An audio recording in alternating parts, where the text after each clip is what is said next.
Hi, my name is Moses McKinde, and I'm going over the Equifax data breach.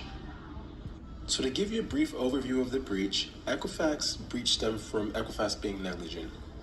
They didn't adhere to and pay attention to the notices that were sent by the U.S. Department of Homeland Security, the Computer Agency Readiness Team as well.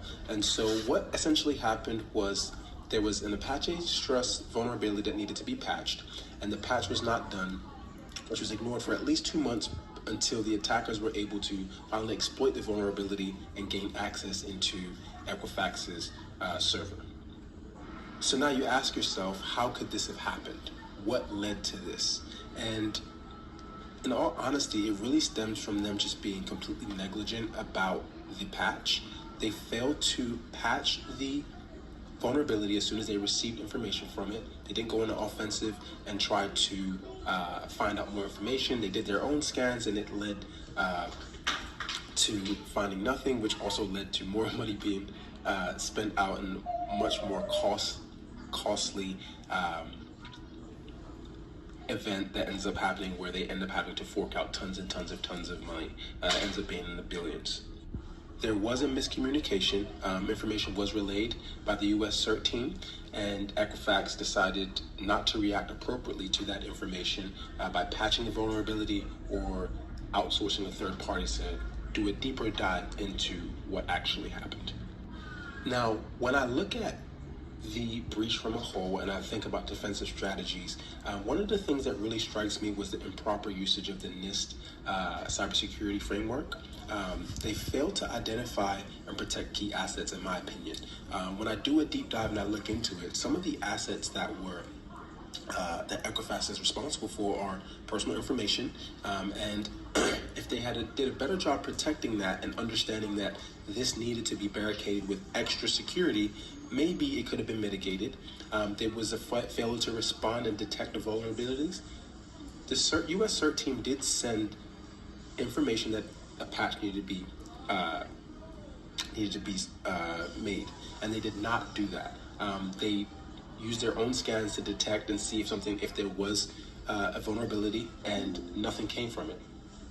Now that lets me know that their system, or whatever they used to scan, was not appropriate. It did not, catch the vulnerability. It wasn't up to par for them not to be able to find the vulnerability. Now, the failure to respond to the data breach sufficiently and time that was something that also was highlighted. They did a terrible job in responding to the breach in enough time. It took months before the breach happened, about 2 months. And in addition to that, once they were aware of that, it still took days before they acted accordingly. Now, looking at the offensive strategy and some of the triggers that I saw, there's some signs where they could have really responded immediately. One of those would have been when the CERT email came in. That should have been a clear, concise moment to be like, okay, we need to go into offensive. We need to find a way to prevent this from going further down a rabbit hole. And so one thing they could have done at that point in time, in my opinion, was first of all immediately patch the vulnerability. They did not do that. And so the failure to do that at that point in time, once they went and did their scans and they saw nothing, I would have had a major concern in the fact that the US CERT team found a vulnerability, but we did not. At that point, that's a great time to utilize penetration testers, ethical hackers, to now find the issue that you may have within your server and your software. But at that point, the damage was already done, and the damage was very, very, very large. Over 140 million consumers had their information stolen, personal information, social security numbers, addresses, card numbers, and in January of this year, the federal judge in Atlanta gave a final approval to a settlement of a class action lawsuit against Equifax, and it ended up costing them $3.8 billion, which is a grand amount. Now you may ask, what was the root cause? Why did it stem this far? How did it go this far? And to me, when I look at it, the biggest thing that caused this was just negligence, inability to patch the vulnerability, something that may have cost them a little extra to have a better scanning system, whatever the case may be, with pen testers to go into offensive, ended up turning into $1 billion loss for the company. Now, when I look at this, I say, how would I respond? What would I have done? And again, immediately patch the vulnerability. That will mitigate any risk at that point in time. And then also implementing the security team's incident response plan faster. They took time to do that, and even in that process, it caused extra delays and it caused more money to be spent out. And then moving with overall urgency. Moving with urgency when you have been attacked or when you've had a breach is something that is needed in order for you to be to mitigate the risk and close down the amount of money that will be forked out and be spent.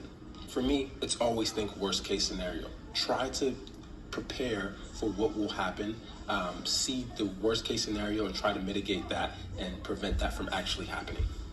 So for me, some of the key takeaways that I would say is that it's very intriguing to see that how large corporations can be a target, and if you don't have a correct plan in place, or you don't follow your guidelines appropriately, things can get drastic very quickly. And being large corporations handling large amounts of data, large amounts of personal information, you are susceptible to multi-million and billion-dollar losses like Equifax has been subjected to. And lastly, for me, one of the things that I would say is to always do your due diligence, take the extra steps that's necessary in order to ensure safety, and spend the money up front. Had Equifax spent the money up front in terms of having better scanning systems, in terms of better IMA controls, having the correct response team, having put money into maybe outsourcing to get a penetration tester or ethical hacker to come in and test their software in their system, this may not have happened. And so for me, spend the money up front, be very diligent, and expect the worst. That way you can prevent certain things like this happening in the future.